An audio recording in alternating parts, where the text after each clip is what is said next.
নমস্কার, আপনারা দেখছেন নিউজ নাও। আমি রয়েছি আপনাদের সাথে। রাখছি মুহূর্তের খবরে। অবসরের পর অবেতন মঞ্জুরকৃত ছুটি বা লিভ এনকেশমেন্ট বেনিফিট নগদে পাবেন কর্মচারীরা। রায় দিল ত্রিপুরা উচ্চ আদালতের ডিভিশন বেঞ্চ।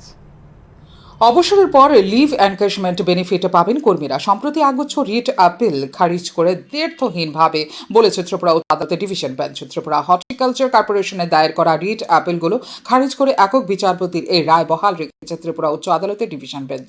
ত্রিপুরা হর্টিকালচার কর্পোরেশনের অবসরপ্রাপ্ত কর্মী গৌরাঙ্গ অধিকারী অব্যাহত মঞ্জুরকৃত ছুটি নগদে পাবেন বলে প্রায় এক দশক পূর্বে 5 জুলাই 2016 সালে প্রদত্ত রায়ে আদেশ দিয়েছিলেন ত্রিপুরা হাইকোর্টের তৎকালীন প্রধান বিচারপতি দীপক গুপ্তা।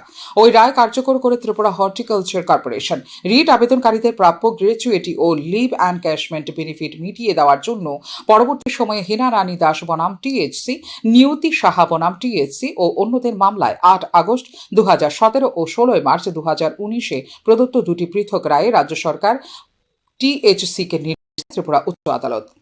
ওই দুটি রায়ও কার্যকর করতে বাধ্য হয় রাজ্য সরকার। তারপরও অবসরপ্রাপ্ত কর্মীদের গ্র্যাচুইটি ও লিভ এনক্যাশমেন্ট বেনিফিট দিচ্ছে না কর্পোরেশন। এই ক্ষেত্রে চূড়ান্তভাবে হেনস্থা করা হচ্ছে অবসরপ্রাপ্ত কর্মীদের। অবসরপ্রাপ্তরা উচ্চ আদালতে আসতে বাধ্য হচ্ছেন ন্যায্য পাওনা আদায়ের জন্য। 10টি রিট মামলায় 20 জানুয়ারি 2022 প্রদত্ত রায়ে রিট আবেদনকারীদের গ্র্যাচুইটি ও লিভ এনক্যাশমেন্ট বেনিফিট সুদ সমেত প্রদানের সুস্পষ্ট নির্দেশ দিয়েছিলেন ত্রিপুরা উচ্চ আদালতের তৎকালীন প্রধান বিচারপতি ইন্দ্রজিৎ মহান্তি। কিন্তু ওই রায় কার্যকর না করে বিভিন্ন পিটিশন করে রাজ্য সরকার। অর্থ দপ্তরের নির্দেশে ও আর্থিক সমস্যায় লিভ এনক্যাশমেন্ট বেনিফিট ও গ্র্যাচুইটি দেওয়া যাবে না বলে রিট মামলাগুলোতে প্রদত্ত হলফনামায় বলেছিল টিএইচসি।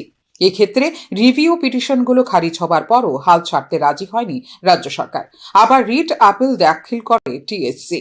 আপিলের শুনানির পর সবগুলো রিট আপিল খারিজ করেছেন বিচারপতি টি অমরনাথ গৌড় ও বিচারপতি বিশ্বজিৎ পালিতের ডিভিশন বেঞ্চ। অবসরপ্রাপ্ত কর্মীদের প্রাপ্য থেকে বঞ্চিত করে রাখার ক্ষেত্রে অনন্য নজির স্থাপন করতে চাইছে রাজ্য সরকার বলে অভিযোগ টিএসসির ভুক্তভোগী কর্মীদের।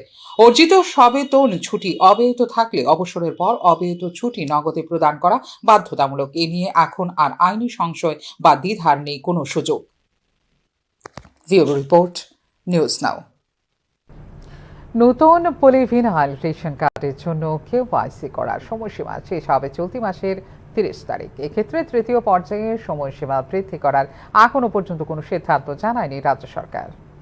নতুন পলিভিনাইল রেশন কার্ডের জন্য ভোক্তাদের কেওয়াইসি করার সময়সীমা সমাপ্ত হবে চলতি মাসের 30 তারিখ।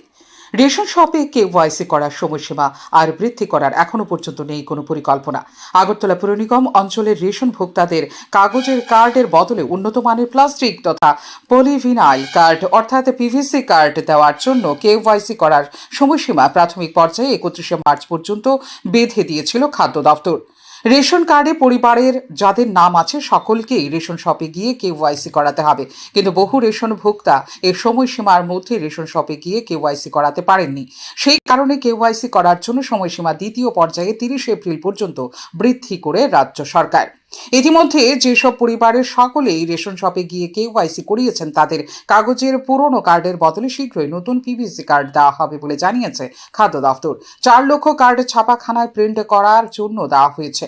4 লক্ষ পিভিসি কার্ড প্রিন্ট হয়ে এলে সেই কার্ডগুলো দেওয়া হবে ভোক্তাদের। বাকি ভোক্তা যারা রেশন শপে আধার কার্ড নিয়ে গিয়ে কেওয়াইসি করিয়ে আসবেন এবং যেসব পরিবারের সকলে কেওয়াইসি করিয়ে ফেলবেন তাদের জন্য পিভিসি রেশন কার্ড প্রিন্ট করিয়ে আনা হবে দফায় দফায়। পর্যায়ক্রমে সেসব পিভিসি রেশন কার্ডও দেওয়া হবে ভোক্তাদের। আগরতলা পুর নিগম এলাকার বাইরেও রাজ্যের সব রেশন শপ ভোক্তাদেরও পিভিসি রেশন কার্ড দেওয়া হবে। সেসব রেশন শপে আধার কার্ড নিয়ে গিয়ে কেওয়াইসি করাতে হবে ভোক্তাদের।